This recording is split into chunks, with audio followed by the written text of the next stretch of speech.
رات کو مسلمان چھاپہ ماروں نے دشمن کو پریشان رکھا تھا. دشمن کی فوج اور گھوڑے پیاسے تھے لیکن پانی پر مسلمان قابض تھے.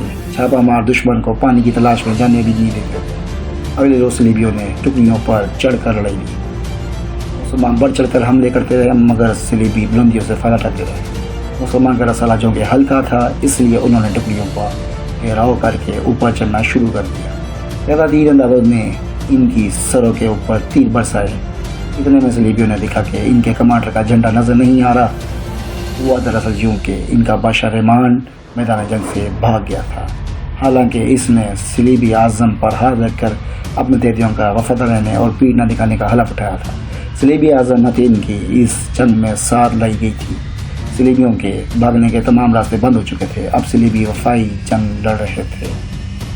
بلندیوں اور ان کی مدد کر رہی تھی. مسلمانوں نے لکڑیاں جمع کر کے صلیبیوں کے ارد گرد آگ لگا دی.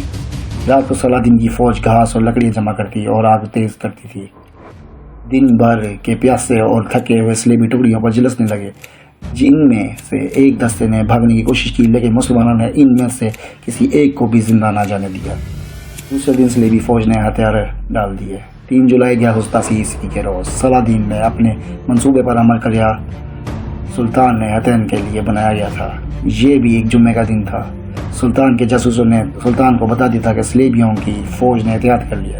لہذا صلاح الدین کی جنگ طاقت جو تھی صبح تھی. سلطان نے اپنے چالوں فوج کی تقسیم, چھاپہ ماروں کا استعمال, نقل و حرکت کے انداز میں رد و بدل اور کارکردگی طریقے اور داؤ سوچ لیے تھے. سلطان دشمن کو بڑی ہی خوبی سے حتین میں لے کے آئے تھے. ارد گرد کی قلعہ بندیوں اور آبادیوں پر سلطان پہلے ہی قابض تھے. پانی بھی سلطان کے قبضے میں تھا اور موصل کا قہر بھی سلطان کے ہاتھ میں تھا. دشمن جب حتین میں آیا تو وہ جان نہ سکا کہ دراصل صلاح الدین کی نہایت خوبی سے تقسیم اور ڈپلوائے کی ہوئی فوج کے نرغے میں آ چکا ہے. صلاح الدین کے چھاپہ ماروں نے دشمن کی دیکھ بھال کی چوکیوں اور کشتی پہرے داروں اور تہس نہس کر دیا. فوج نے نہ تو دن دیکھا اور نہ ہی رات کو آرام کرنے دیا ان کو. صلاح الدین فوج رات کو دشمن کو نہ تو آرام کرنے دیتی تھی اور نہ جنرلوں کو سوچنے کی مہلت دیتی تھی.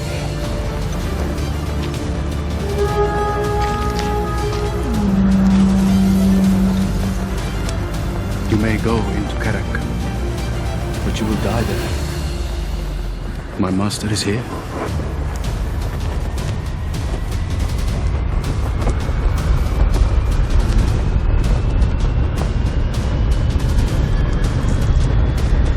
انہیں نیم دائرے کے سرے بند کر دیا اور صلیبی گھیرے میں آ گئے. مسلمان سواروں نے انہیں کاٹ اور کچل ڈالا. اب جنگ کی صورتحال یہ تھی کہ صلیبی حتین کے میدان میں دفاعی جنگ لڑ رہے تھے. حتین سے دور ان کا کارکردگی کوئی دستہ رہ گیا تھا تو اسے مسلمانوں نے وہیں بیکار کر دیا جہاں وہ تھا.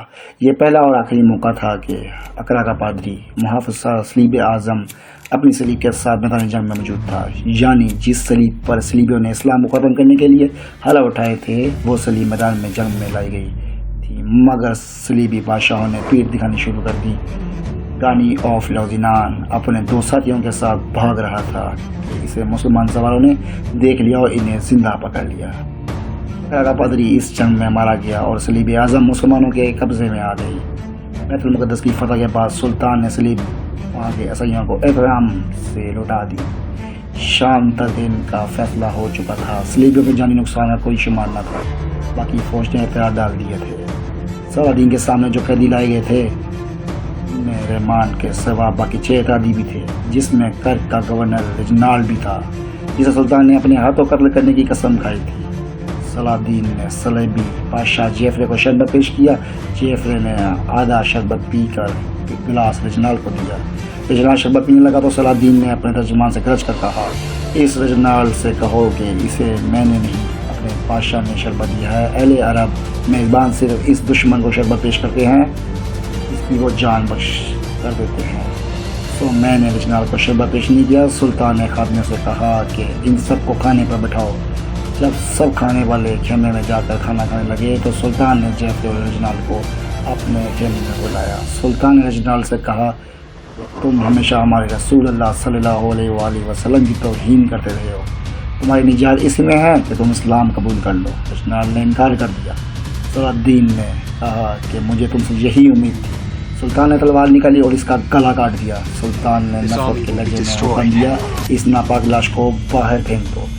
صلیبی بادشاہ جیفر جب اپنے اتحادی کا یہ سر انجام دیکھتا اس کے چہرے پر ہوائیاں اڑنے لگی. وہ سمجھ گیا کہ اب میری باری ہے. صلاح الدین نے اسے دیکھا تو آگے بڑھ کر اس کے کندھے پر ہاتھ رکھ کر کہا, محمد سے کہا کہ بادشاہوں قتل نہیں کرتے, لیکن اس کے گناہ ایسے تھے کہ مجھے اپنے ہاتھوں سے قتل کرنے کی قسم کرنی پڑی تھی. حتین کی فتح اس لیے بھی اہم تھی کہ صلاح الدین نے ارض فلسطین کا دروازہ توڑ لیا تھا اور اس میں داخل ہو چکے تھے. اتنا وسیع علاقہ فتح کرنے کے بعد صلاح الدین کے لیے بیت المقدس کو فتح کرنا آسان تھا. I will give every soul safe conduct to Christian lands. The women, the children, the old, and all your knights and soldiers, and your queen. No one will be harmed. I swear to God. The Christians butchered every Muslim within the walls when they took this city. I am not those men. I am Salahuddin. Salahuddin.